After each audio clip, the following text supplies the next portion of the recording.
ಬಹಳ ಮುಖ್ಯವಾಗಿ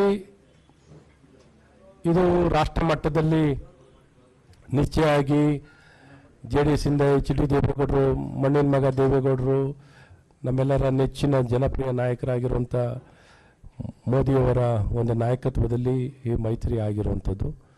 ಆ ಮೈತ್ರಿಯನ್ನು ನಾವು ಗೌರವಿಸ್ತೀವಿ, ಪರಿಪಾಲನೆ ಮಾಡ್ತೀವಿ. ಉನ್ನತ ಮಟ್ಟದಲ್ಲಿ ಇದೆಲ್ಲ ನಿಶ್ಚಯ ಆಗುವಂಥದ್ದಾಗುತ್ತೆ.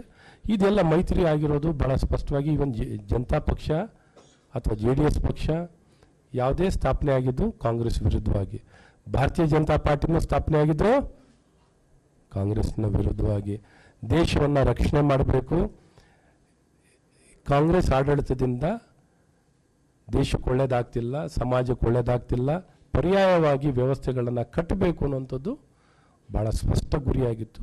ಈ ಸ್ಪಷ್ಟ ಗುರಿಯನ್ನು ಇಟ್ಕೊಂಡು ಪರ್ಯಾಯವಾಗಿ ಪ್ರಾರಂಭವಾದಂಥ ಈ ರಾಷ್ಟ್ರೀಯ ಪಕ್ಷಗಳು ಇವತ್ತು ಮೈತ್ರಿಯನ್ನಾಗಿ ಸ್ಪಷ್ಟತೆಯನ್ನು ಪಡ್ಕೊಂಡಿರುವಂಥದ್ದು. ಸ್ಪಷ್ಟತೆಯನ್ನು ಭಾಳ ಸ್ಪಷ್ಟವಾಗಿ ಪಡ್ಕೊಂಡಿದ್ದೀವಿ.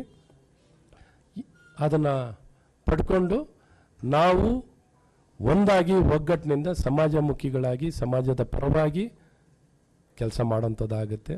ಹಾಗಾಗಿ ಮೈತ್ರಿ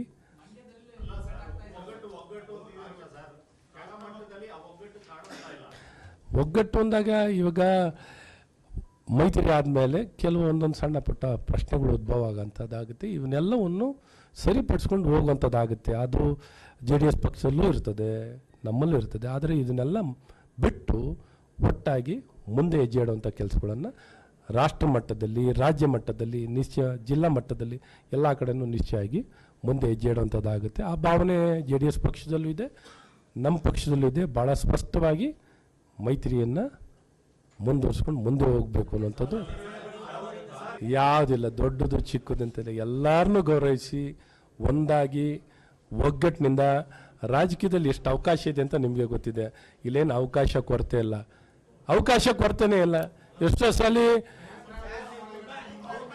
ಇನ್ನೂ ಹೆಚ್ಚಿಗೆ ನಾನು ಹೆಚ್ಚಿಗೆ ಮಾತಾಡಿ ಹೆಂಗೆಂಗೋ ಬಿಂಬಿಸ್ಬಿಡ್ತೀರ, ಸುಮ್ಮನೆ ಇರಪ್ಪ. ಇನ್ನಷ್ಟು ಹೆಚ್ಚಿನ ಮಾಹಿತಿಗಾಗಿ ಫಾಲೋ ಮಾಡಿ ಬ್ರಿಗೇಡ್ ನ್ಯೂಸ್ ಕನ್ನಡ.